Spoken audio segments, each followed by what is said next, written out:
मैं मशरकी साहब सर आपकी तरफ आना चाहूँगी। ऐसी क्या वजह हुई है, क्योंकि हमने देखा है कि पहले भी इस तरह के फॉल्स फ्लैग ऑपरेशन जो हैं, झूठे अपने ही ऊपर अटैक कराना, उसका झूठा इल्ज़ाम भारत पाकिस्तान के ऊपर धरता रहा है, कि पहली दफ़ा नहीं हुआ है। लेकिन ये जो भारत के अंदर से ऐसा रिएक्शन आ रहा है हामिद साहब, ये हम पहली दफ़ा देख रहे हैं, तो इसकी वजह आपको क्या लगती है? एक शेर का आखिरी मिसरा है, आप अपने दाम में सयाद आ गया। ये अपने ही बिछाए हुए जाल में आ गए। इसका नतीजा क्या निकला मैं आपको बताऊं। असल में ये मीडिया नहीं था, ये गोडी मीडिया था। गोडी मीडिया का काम क्या था कि सिर्फ मोदी और आरएसएस का नैरेटिव हर जगह पर चलाना, जहां पर फनकारों को देशद्रोही कहा जाए, जहां पर फनकारों के छोटे से क्लिप या छोटा सा इवेंट अटेंड करने पर उसको भारत दुश्मन करार दे दिया। पूरी मूवीज उनकी बैन कर दें। आप देखिए कि आमिर खान अदाकार ने क्या बयान दिया, शाहरुख खान को अपना बयान वापस लेना पड़ा, सलमान खान को मोदी के घर जाके एक तरह से माफी मांगनी पड़ी। मुसलमान फनकार जो वहां पे देवता की हैसियत रखते हैं,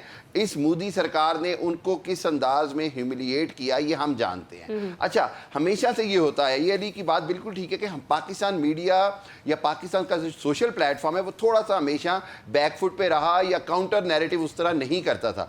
ये फर्स्ट टाइम है कि हमारा, मैं आज एक और प्रोग्राम में भी कह रहा था कि पूरे पाकिस्तान के मीडिया ने एक बड़े मुअस्सर और जानदार हकायक पर मबनी जवाब दिया, जिसका नतीजा ये हुआ कि इंडिया के मीडिया, इंडिया की हुकूमत को पीछे हटना पड़ा।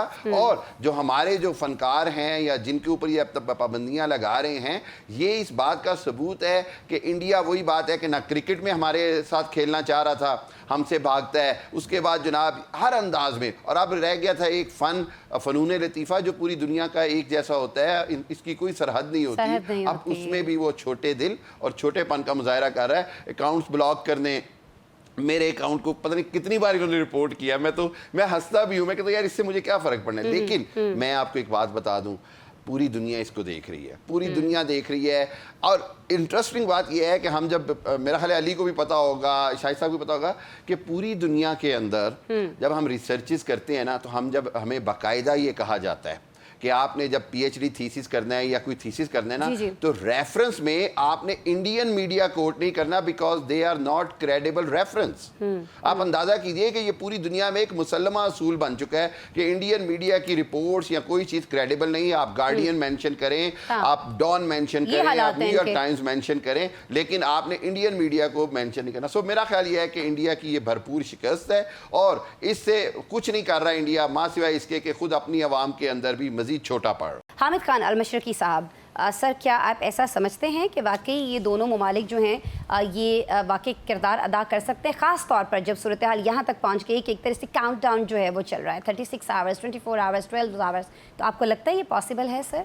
देखिए, बात ये है कि इंडिया ने ये जो कुछ किया उसके बैक एंड के ऊपर उसके जहन में और उनकी पॉलिसी के अंदर एक ख़ास ट्राई-एंगल थी, और वो ट्राई-एंगल है अमेरिका, इसराइल और इंडिया की। उस ट्राई-एंगल की बुनियाद के ऊपर मोदी को ऐसे लगा कि वो पाकिस्तान पर चढ़ दौड़ेंगे और पाकिस्तान के खिलाफ जो है वो अमेरिका और फिर यूरोप और फिर उसी तरह का सिनेरियो बन जाएगा कि मुस्लिम दुनिया एक तरफ हो जाएगी। मेरा ख्याल है कि इसमें इसको बुरी तरह नाकामी हुई, और उसका नतीजा ये है, उसकी नाकामी की सबसे बड़ी वजह यह है कि पाकिस्तान की तरफ से एक वाज़ेह पैगाम चला गया अमेरिका को भी और बाकी सारी दुनिया को, जो इंडिया का साथ देती है मुख्तलिफ मामलात में, कि हमारी तरफ से कोई माफ़ी नहीं होगी, हमारी तरफ से करारा जवाब होगा, हम पीछे नहीं हटेंगे। अब हम अगर वो उनकी तरफ से ईंट आएगी तो उसका जवाब पत्थर से देंगे। अच्छा, इसका नतीजा क्या हुआ कि फिर अमेरिका को भी लेने के देने पड़ रहे हैं इसराइल के साथ, और वहाँ पर गजा में जो कुछ हो रहा है उस जुल्म के आगे उनको लगा शायद पाकिस्तान को इसी पैराए में देख सकते हैं, ये नामुमकिन है। अच्छा, इसके अंदर मैं आपको सच्ची बताऊँ,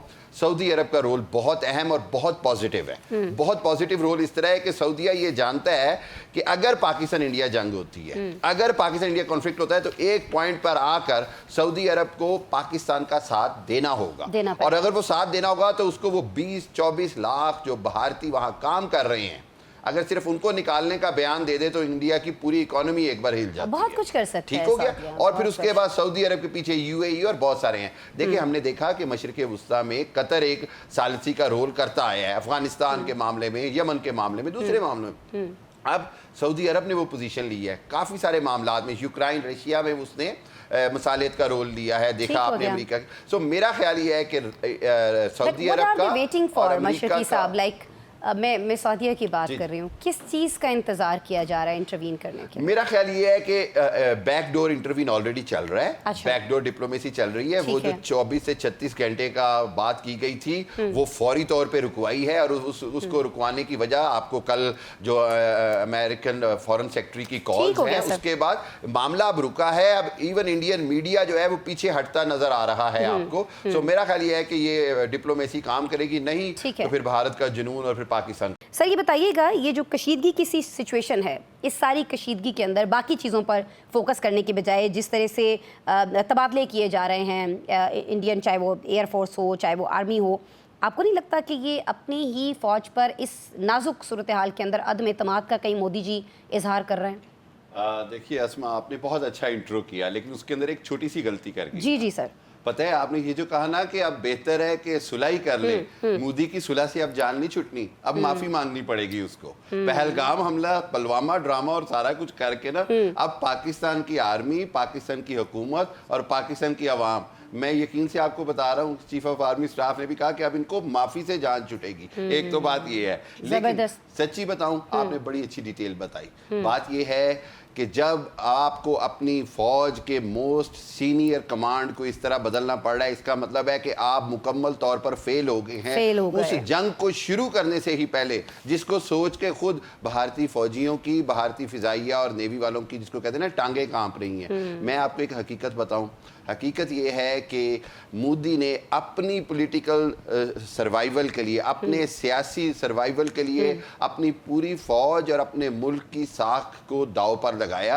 और आज पूरी दुनिया में अगर इंडिया तनहा है इसलिए है कि उनका मौक़िफ़ जो है, उनका बयानिया जो है वो पूरी तरह पिट गया।